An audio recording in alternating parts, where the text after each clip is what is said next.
So this is video number 3. This is a really quick one. I just want to make sure I do a couple more things about delivery here, and then you are done. So practice, practice, practice. I cannot stress enough. For some of you going on the first day, you don't have as much practice time because you failed to sign up. You didn't, get yourself onto that list for the later 2 days, and so it really does make it difficult. But I can't stress enough for you that you need to practice. As you go on days 2 and 3, there's no excuse. You've had weeks to get yourself prepared to go, and the expectation is that you have practiced and that your speeches, as each day goes, will be better and better and better. That's the downside of going on week 3, is my expectation of all of the speeches on day 3 are higher than they were on day 1. Learn your speech. Because we're using that extemporaneous delivery, it's important that you learn it. Notice that doesn't say memorize it. It says learn it. So each and every time you practice it and you give it, maybe it changes a little bit because you're talking. Okay, you're giving us information, but you know the information. And as you're comfortable speaking about it, it might change. So for instance, if I'm doing, one of my favorite examples is doing the features of a town and country minivan, swivel seats, stow and go, and the dual video system.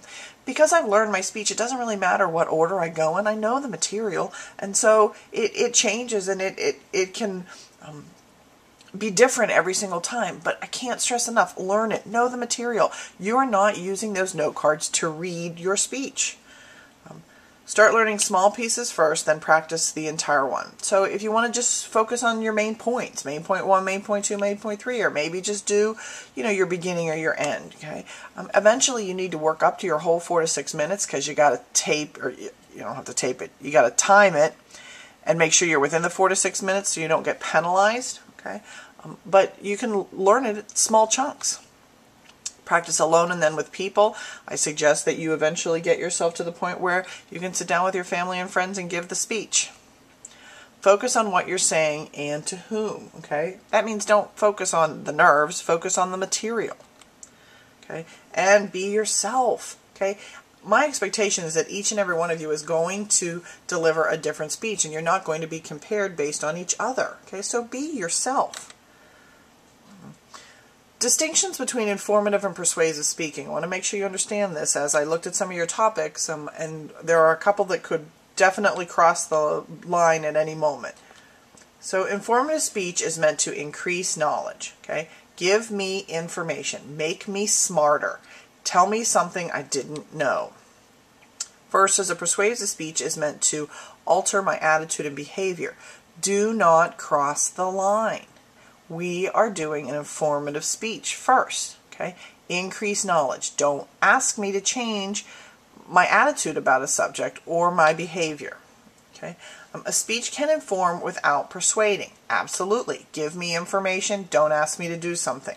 Here's the interesting thing. A speech cannot persuade without informing. So when we get to that second round, when we're doing the persuasive, that's a two-prong. You give me information and then you ask me to do something, okay? But in speech 1, which is the informative speech, an informative speech is meant to increase knowledge only. Okay? Preparing and delivering an informative speech. Gain and maintain the audience's attention. That's very important.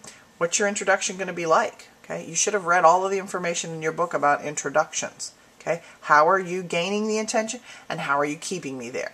Okay? And how do you plan on increasing my understanding as the audience of your topic? Okay, those are the things that you need to focus on. How are we going to gain and maintain the audience's attention? Generate a need for information. Make me want to listen. Get me in the introduction so I go, wow, I want to know about that. Create information relevance. Tell me why the stuff you're giving me is important. Okay, again, why I should be listening to it, why I should be caring. Provide a fresh perspective. You guys are young and have this great attitude about life. So put your spin on it. Okay? That's a fresh perspective. Tell me about something.